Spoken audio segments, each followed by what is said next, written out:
Can you pass these 5 strength tests for women over 50? The sit to stand exercise is one of the best functional strength exercises for women over 50 because it mimics lower body movements you do every day. Getting up off the floor with no hands improves muscle strength. It acts as a full body exercise, strengthening those quads, glutes, hamstrings, and core more effectively than rising from a chair. So it's a little up level. Boosts confidence and reduces fear of falling. Regular practice makes the motion comfortable, reducing anxiety about falling, and encourages a more active lifestyle. It enhances mobility, keeps joints active, preventing the stiffness that often results from too much time in chairs. It's a functional mobility maintenance move. It works the precise muscle pathways required to get up safely from the floor. One leg balance test requires you to stand on one foot without support for a set amount of time. It is a powerful health metric that goes beyond simple stability. It indicates fall risk, measures neuromuscular aging, and predicts overall longevity. Grip strength helps you hold on. Carry strength helps you stay independent after 50, and we need both. Whether you're just beginning your fitness journey or you've been exercising for years, these tests can help you track progress and identify areas to improve. Research consistently shows that strength, balance, grip strength, and functional mobility are some of the strongest predictors of independence, reduced fall risk, better mobility, improved quality of life, healthy aging, and longevity. Welcome back to 360 Strong Women, my Strong After 50 women. Today, we're going to do some fitness assessments. How strong do you think you are? Balanced, strong, and independent are you really? We've got 5 fitness tests that we're going to try out today. These are the ones that you need to practice so that you have a foundation of where you're at right at present time, whatever your age. So I'm 63 and measurements are a little bit different, but women after 50 should know this and practice these things because after menopause, in perimenopause, right, in these stages of life and seasons of life, as you know, we start to lose our estrogen. And because we start to lose our estrogen, our tendons, our ligaments get weaker, our muscles begin to atrophy, and that's why we need to lift heavy. We tend to add on visceral fat because our body's trying to protect us because we don't have that estrogen. Things hurt. You may be foggy, headed. You may not, or you may have noticed your grip strength is different. So all of these things come into play as we get older. Now, do we have to just put up with it? No. We're going to test you. Let's see if I can pass these tests. And then I want you to practice and like, subscribe, and share to our channel, because if you're here on this channel, I'm going to be sharing and doing things with you that are going to help you with these 5 fitness tests. You'll need a chair, preferably one that's safe and won't slide. I'm going to put my chair up against the wall just to make sure it doesn't slide and put it on a mat. We're going to do the sit to stand and see how many you can do in 30 seconds. We're going to do getting up off the floor without our hands, and I'm going to show you a couple different ways, and I need you to be practicing that. We want to keep our original body parts, right? We don't want to have to get a new hip or a new knee because we've fallen, because we were trying to get up off the floor and we were reaching for furniture and we fell, or furniture fell on top of us and we got injured. Be able to get up off the floor without our hands. You can do it. Going to do single leg balance test. 30 seconds on each side, and then I want you to work from there. But if you've been in PT or any kind of physical therapy, you've had an injury, and you've gone to PT, they want you to stand on one leg for a minimum of 30 seconds. And we should be balancing that. Once that is easy, I want you to start to close your eyes, because as we get older, we start to lose our other sensory systems, get a little duller, right? Not as sharp. So closing your eyes and learning how to balance is a whole different thing. I would call that an up level, but practice it. We're going to work on some grip things, and I'm going to show you some occupational therapy tools that you can have at home to help you maintain your grip so that you can take the lid off your water bottle. You can turn your faucet on and off. You can open and close a door. You can open and close a lid. And we do a little bit of that in our lifting when I get into wrist flexors and extensors, but we want to keep that nice and tight and sharp. So I would say recommend some of those tools for you. I'm going to do carry tests, and that would be like a farmer's walk, because we need to be able to squat down, pick something up that's heavy, and be able to load our body and walk with it. And you could do a couple different things: a suitcase carry, a farmer's walk. A lot of times the fitness evaluations will put grip and carry together. I'm going to separate them as two different things because I want you to work on two specifically different things for that. But yes, when you do farmer's walk, or when you walk up over your head with a kettlebell like this, or when you're swinging a dumbbell, you are working the carry evaluation, the carry strength. You're learning how to make that stronger for your body. You are also working your grip strength when you're doing those. So that's kind of a multitask. But we have to do other things to be able to turn things. And so that's why I'm going to go ahead and separate this for you. Either a heavy kettlebell or a heavy dumbbell. You can use one or two. And then I'm going to show you the other things for grip. Now, if you have a bar where you do pull-ups, you can hang from that and do grip from that. You have sand bells, you can pinch them and grab them and walk with those too. So farmer carry, above your head carry, and suitcase carry, where you're just swinging unilaterally one side and then coming back and swinging unilaterally down the other side. You can put those together and help your grip and carry strength. I'm going to go ahead and get started. There isn't any need for really a warm-up. This is basically a fitness evaluation. But if you feel like I just got out of bed and turned this on because I'm curious and interested in what those 5 tests are and can I pass them, then maybe you want to warm up your body a little bit. So we would warm up our legs a little bit. You could march in place, swing your hip flexors back and forth, maybe load your legs a little bit, keeping your head above your heart, because we are going to be coming up out of a chair for that sit to stand. And then the other thing you might want to do is open up your vascular system a little bit and open up your digits, rotate out your wrists, because you're going to be working that grip and that carry. You could circle out your arms and get some oxygenated blood going there. You could do a little qigong, just like we do the dynamic warm-up that we do. So you could do all of that. I've got a video there if you wanted to just pause here, open up that dynamic warm-up, and then you could warm up your body and then come back to me here. I just don't want to make this too long. So the first thing we're going to do is a sit to stand. 30 seconds. How many can you do without losing your balance and sitting properly and without using your hands?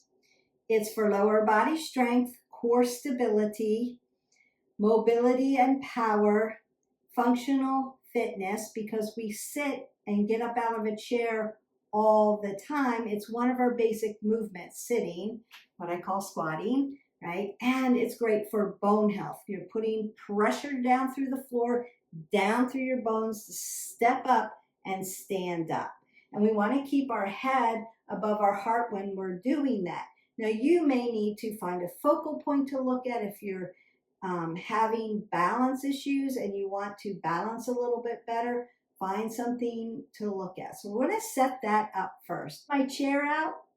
You're going to grab some water and get your chair. I'm going to set the timer for 30 seconds and we're going to pump them out and see how many you can do. Put it up against the wall. I don't want my chair to slide. I don't want to have to shift my body. I want to be able to lift my body up and put my body back down. I'm also not sitting on the back of my chair.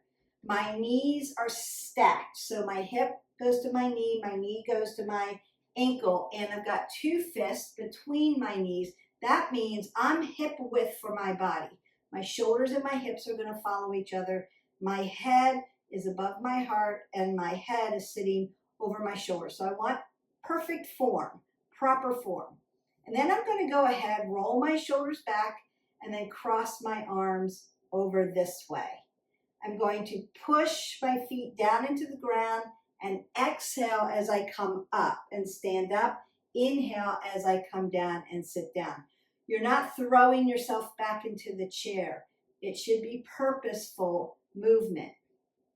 Let me get our timer set and we are off and running. Then we work.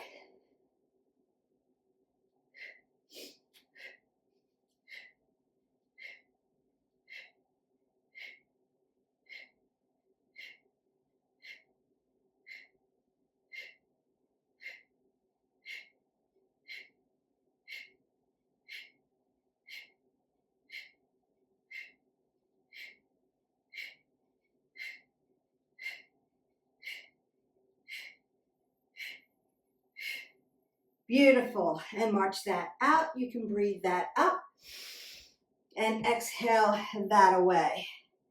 I did 29. Sit to stands. I'm 63. I am above average and strong in this movement. That means my legs are strong, my lower body. I have core stability. I have mobility. I don't have a balance issue. Bone health is probably pretty good and functional. I can get up out of a chair. I know I can do it. Now I don't have to do it that fast, but I had 30 seconds and I wanted to beat my time. So the last time I did this, I did 21. This time I did 29. Victory, because I was purposeful about it, right? The average, your average should be 12 to 17 times in 30 seconds. So we crushed it. You're going to keep count. If you're below 12, we want to strengthen your legs a little bit more. We want to get your balance a little tighter. And we want to get your mobility, stability, mobility working a little bit. And that could just be correcting your stability, mobility, the kinetic chain. Just correcting that could help you with this. So stay tuned because I'm going to keep helping you with this. But keep practicing this. That is your sit to stand. How many can you do in 30 seconds? We have passed test number 1. I want you to grab some water and meet me down on the mat, on the ground. This next evaluation test is getting up off the floor without using furniture or your hands. This is not a timed test. This is just purposeful movement, not putting your hip, your elbow, your hand, or grabbing onto something and pulling yourself up. Not to be grabbing onto my shelf and pulling. I might hurt myself by pulling furniture over. Not going to grab the chair because I could pull it down. We want to learn how to get up off the ground without using our hands. If you can do this, then you are on your way to staying independent, functional, and strong. And that's what we want. The first one, I would suggest we want to work on opening our hips to get these, to be able to get up off the floor without your hands. When you have a strong lower body and you can open your hips up, so we want to stay in my yoga classes. We want to stay at the end of the workout and do the stretches at the end. We want to stay working our recovery with our Tai Chi We want to do kickboxing where I'm working on those movements to externally rotate at the hip so that we can get them nice and flexible. That's what we want here. So the first thing I'm going to do is come down onto the floor, and I want to come this way. My feet are dorsiflexed towards my knees, and I'm sitting up on my hip like this. Now I have stretched your hips out like this before, and just sitting here is work in itself, and it helps to get those hips nice and flexible. Then I'm going to use my breath work, and I'm going to propel myself with my breath, pull my core in tight, roll my shoulders back, propel myself up onto my knees. That's a big inhale. And then I'm going to bring my back leg around to the front. Tuck this foot under and push myself up to standing. Now I'm up off the ground. I haven't even used my hands yet. To get back down onto the ground, I'm just going to do a lunge. We practice that all the time. And then I'm going to shift my foot over. Now you could be like in a nice, by just coming back this way. You could do that. Or I could just sit down, opening up my feet, and then just sit back down. Now I want to be able to do this on both sides. I want to be ambidextrous in this. So I'm just going to flip my hips over, because what do we know about our bodies? We're symmetrical, but we are not biomechanically balanced. So one side could be tighter than the other. And I just sat down on this hip, and I can already tell that I've got some tightness on one side. So maybe a little bit more difficult for me, and I need to practice on this side getting up more. But again, not using my hands.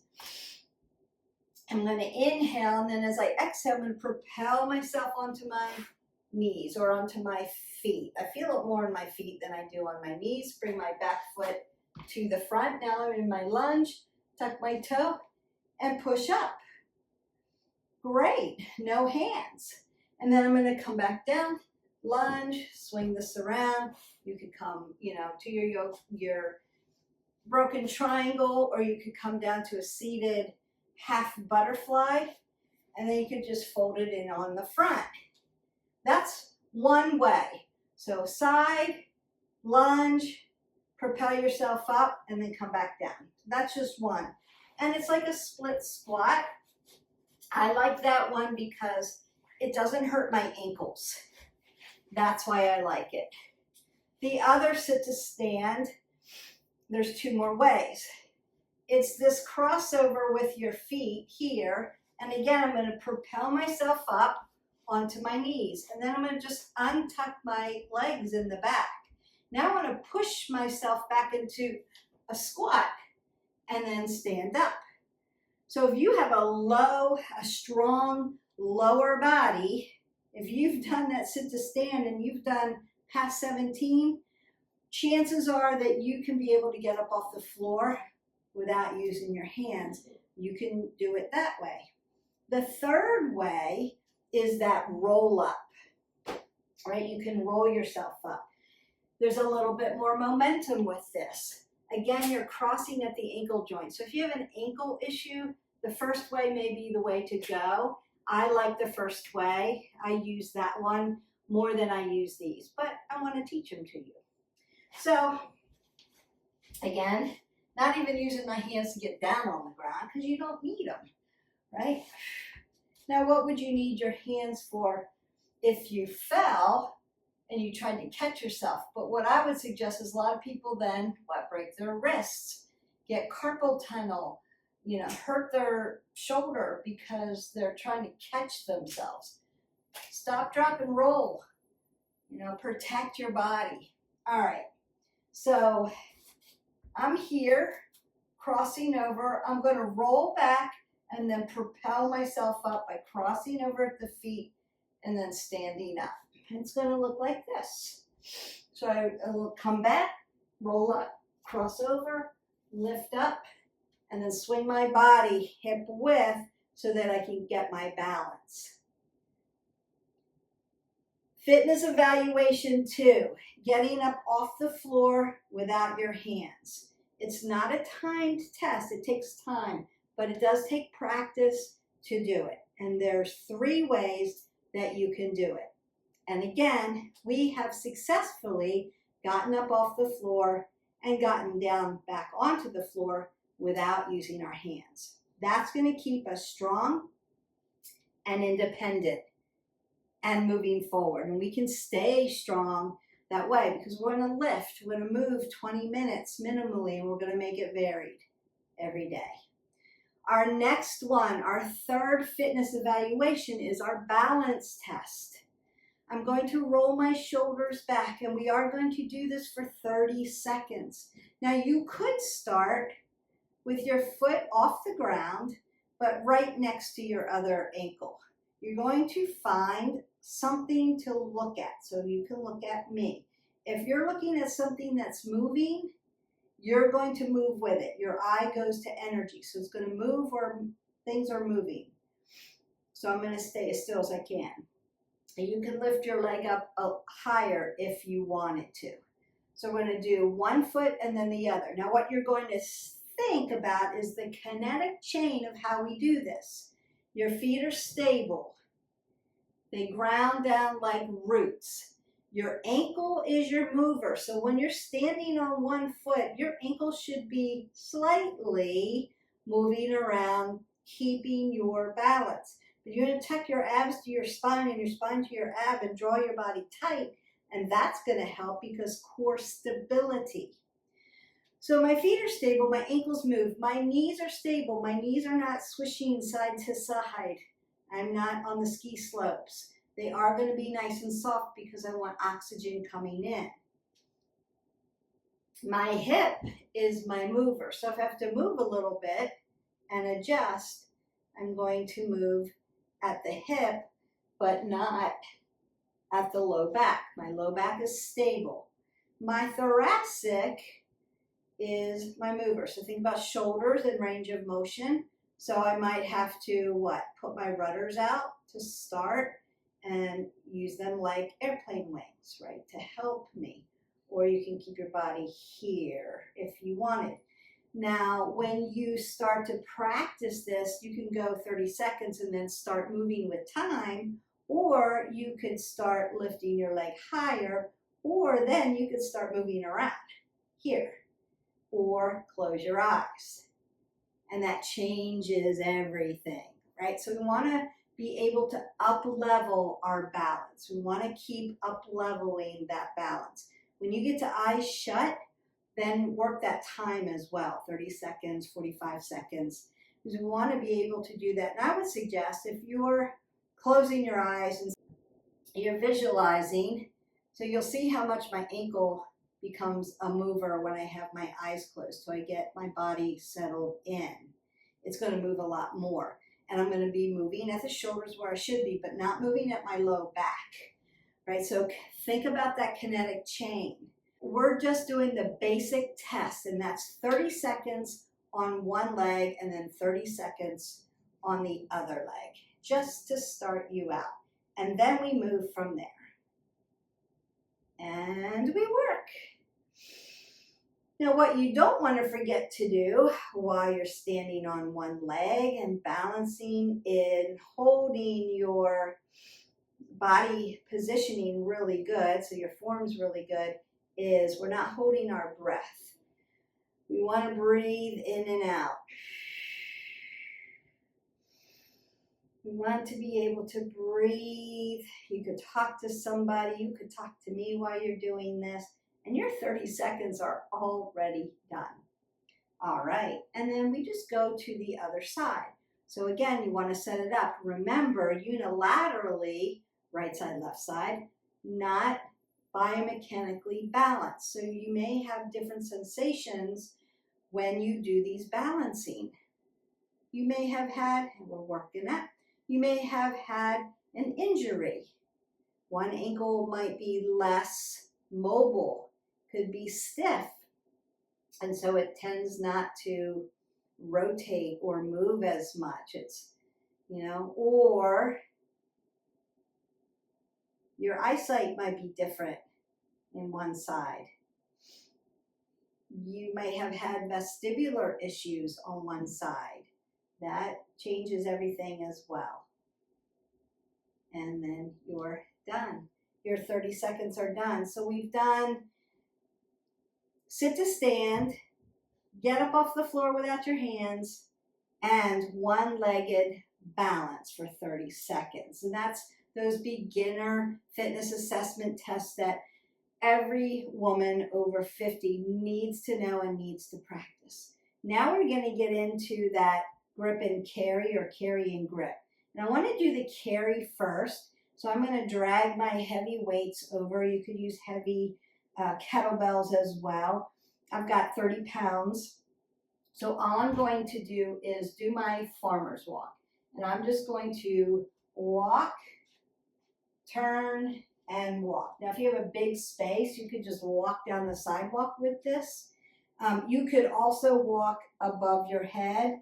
I'm not going to do that because you can't see the weights in the film. I'd have to do that in a different space. But for today, we're just going to do the walk. We are going to walk for 30 seconds. So I want to set myself up, head above the heart, the squat down. Now, when we talk about lifting and putting things, especially when we're carrying things that are very heavy, these aren't unstable, but they're very heavy. So that's going to help me when I have to carry something heavy, or I have to carry something that's unstable, like groceries that are in a bag that shift around, or a child that is heavy but moves, or a pet, same thing. We want to be able to manage what we carry and keep our bodies nice and safe and strong. I want to keep my head above my heart, squat down, exhale as I pick up those weights. As I begin to walk, I'm just going to hold those weights and walk with them for 30 seconds. When you put your weights down, it has to be purposeful. More people injure their bodies by when they put their weights down versus when they pick them up. So putting things down needs to be purposeful, slow, and with a lot of correct form so that you don't injure yourself. So we're not just dropping weights. I see it all the time. That's where people get injured. They forget that they're actually still doing the work and they just release or they bend over. No, we're not doing that. Okay, so we've got 30 seconds of farmer walks.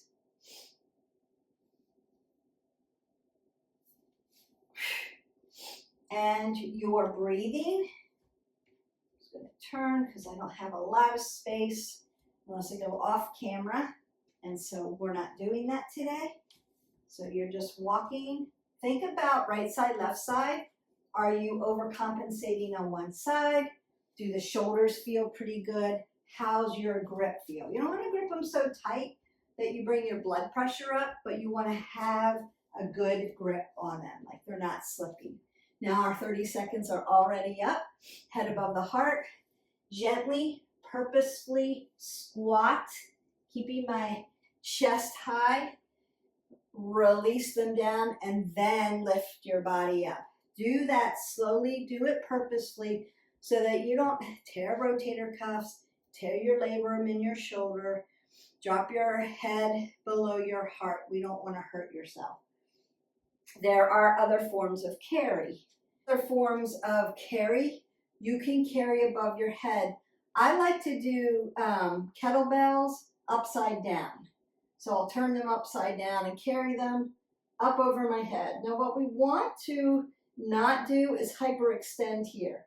So the weight should be here and you're walking. And you're going to feel a difference because blood has to go all the way up there and all the way back down. So it's a little bit harder having those heavies above your heart. So once you get used to your farmer's walk and you feel like the carry is good and the heaviness is good and the form is good, you can start doing it above your head. You could also do a suitcase carry where you're swinging one side of a heavy weight as you walk and you're swinging here. So like you're carrying a suitcase, which we don't do as much anymore because everything's on rollers, but you still need to have this functionality. Some water, and you're going to meet me down on the mat. Our last fitness assessment.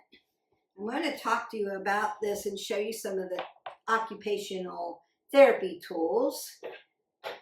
If you've had maybe a parent or somebody that is in your family that has gone through occupational therapy, you may recognize some of these things, or physical therapy.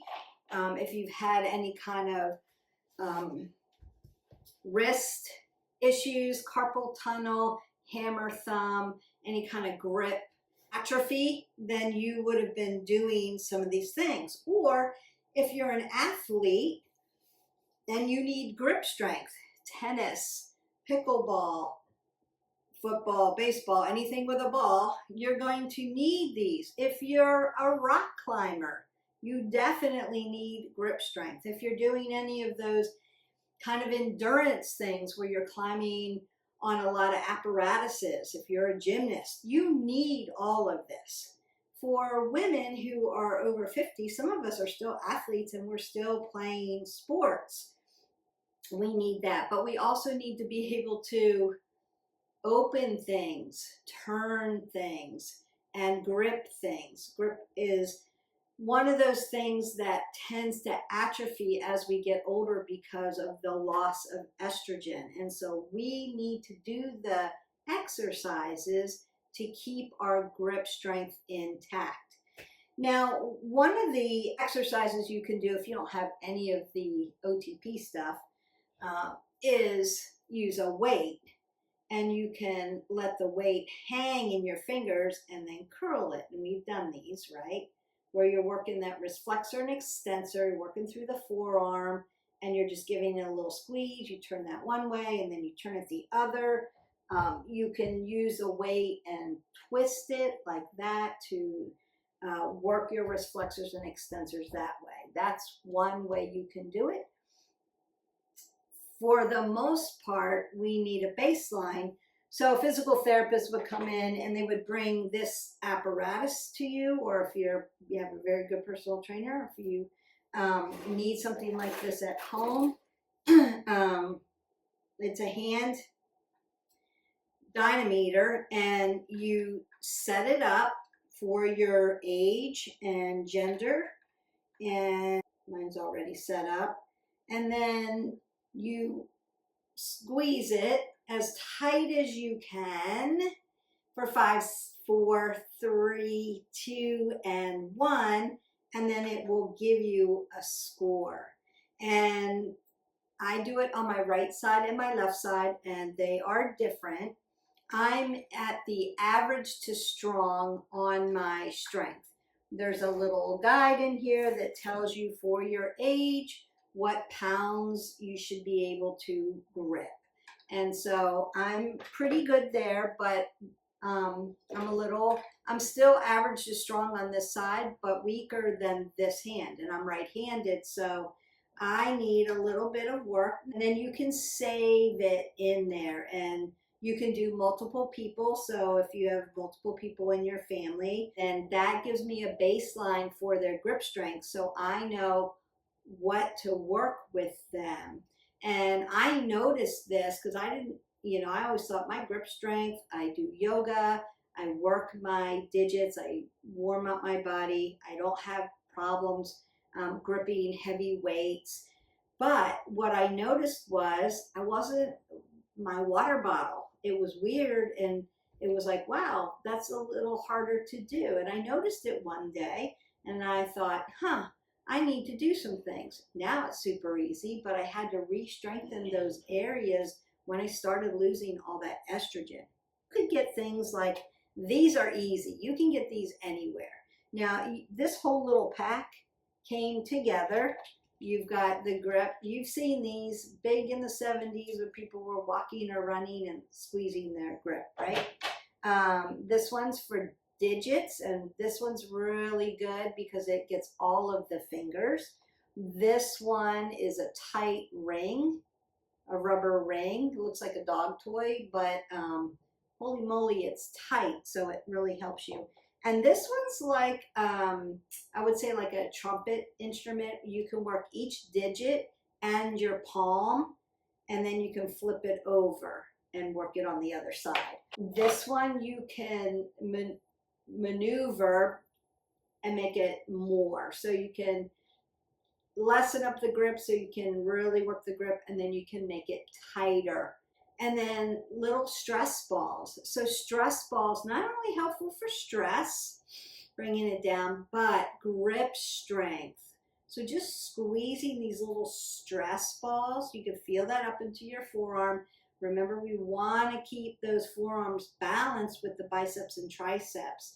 So while you're watching your favorite videos other than mine, because you're working out with me, you're working a stress ball, right? And you can also use it this way to maneuver, and you can use these for other therapies. So if you were using it to get into a shoulder or behind you, but for grip strength, right? Grip and carry is going to help you strengthen. Of course, you've seen, and you can do it both sides. One side fits and then fits here, and give it a little squeeze. See if you can squeeze it all the way down and work your grip. Now they will get tired, so you will have to then do a little Tai Chi or some Qigong to flatten them out, and yogi fingers open them up and work those digits. You want to keep them flexible, pliable, and strong. This one you put on all your digits, and it works the digits themselves. So you stretch them open like you're trying to grab something, and I can feel this all the way up to my bicep and my elbow joint, my elbow tendon. So it works that whole area. And then this one, you put it right between your hand and try to squeeze it all the way together. And if you can squeeze it all the way together, your grip is pretty strong. I can do it on this side. Yeah. Today, I'm pretty strong. But there are days where maybe you've worked your upper body or you've worked your digits a lot and they're fatigued, and maybe your grip strength doesn't seem to be. And I like this one too because you can work all the digits. So that's it. 5 fitness assessment tests that every woman over 50 should be doing. Sit to stand. How strong are you? Get up off the ground without your hands. How strong and independent do you want to be? Balance. Gotta work the balance. And we can up level that balance as you go. So start with 30 seconds. Once you get to 30 seconds, leave me a comment below. Beth, I hit 30 seconds. Where do I go next? I'm going to let you know that. And then grip and carry. So we're doing our farmer's walk, our suitcase carry, our heavies up but not hyperextended. I want to keep those rotator cuffs nice and safe. And then your gripping. So you're either doing the grip, get a squishy ball, go on Amazon, buy a little pack of grip strength things. Especially like if you're playing a sport, it's going to help you maintain that sport.